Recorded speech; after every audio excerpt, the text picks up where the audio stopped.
Countless birds are now finishing their spring migrations, but it can be a dangerous journey, in part because of man-made obstacles.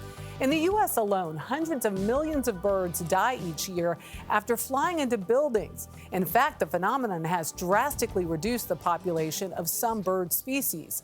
Now a group in Philadelphia is doing something about it. Brook Silva-Braga has their story. So here's a map of our route that we take. I can do it blindfolded or drunk. I've done it so many times. Before sunrise, Stephen Maciejewski is searching Center City, Philadelphia for fallen birds. During the night, it's very dark, so they see that light, they want to get in there for whatever reason. Yep. They don't understand glass is hard. Stephen's daily report, and then the poor thing gets put in the bag, goes to the Audubon Society's Keith Russell. We're also pleased to not find birds, who has spent 15 years documenting these dead birds to push Philadelphia to help solve a global problem. It's a factor in the decline of lots of species. Since 1970, we've lost about a third of our birds. Look. The design of modern buildings is partly to blame. They're often towers of reflective glass that look to birds like more open sky. All these new buildings, they're just really glass and glass and more glass. Well, that's true of most cities. But if they make a building that's basically a big sheet of endless glass, that means they are not addressing this problem. That's creating a problem, definitely. But it's a problem that got little notice in Philadelphia until Stephen made his rounds one morning last October.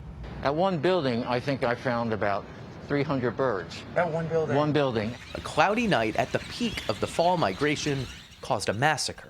One guy brought a dustpan of birds.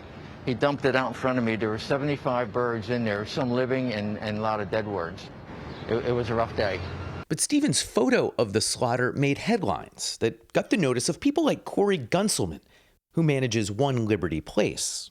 It's been a problem, honestly. We do notice the collisions that do happen. Thanks to a trade group, building managers like Gunselman finally heard Keith Russell's pitch. They could save birds and some energy by turning off the exterior lighting that seems to confuse birds at night. Gunselman signed on. And we have new controls that we input. Lights off at midnight, only April through May. This is what it has looked like this spring as the most prominent buildings in Philadelphia's skyline darken their lights and let the birds follow the stars.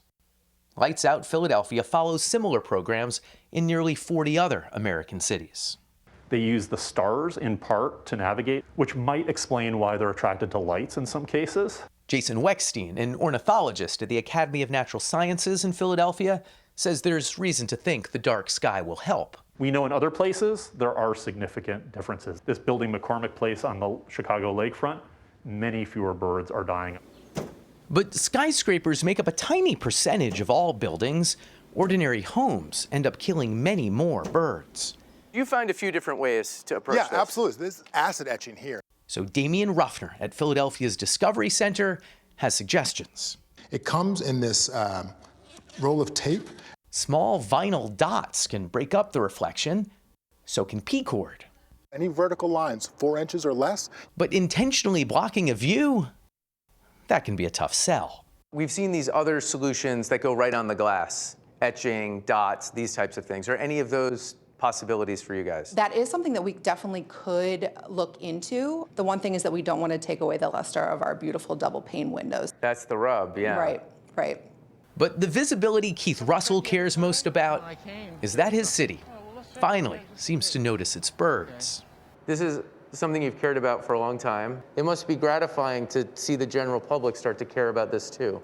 It's really amazing. After having worked, in this area for so long, really warms my heart. It makes me very proud to be a Philadelphian. There were no major bird strikes in Philadelphia this spring migration. The lights will be on again starting Tuesday. But when the birds head back south in the fall, Keith Russell already has a promise that the brightest light over Center City will again be the moon. For CBS This Morning Saturday, Brook Silva-Braga. Who knew? Makes Who knew sense, it was right? Such a problem, yeah. Yeah, and that there's ways to fix it. Yeah. Kudos. Try to fix it for the future, at I'm least. so glad they're thinking about it, right? Yeah.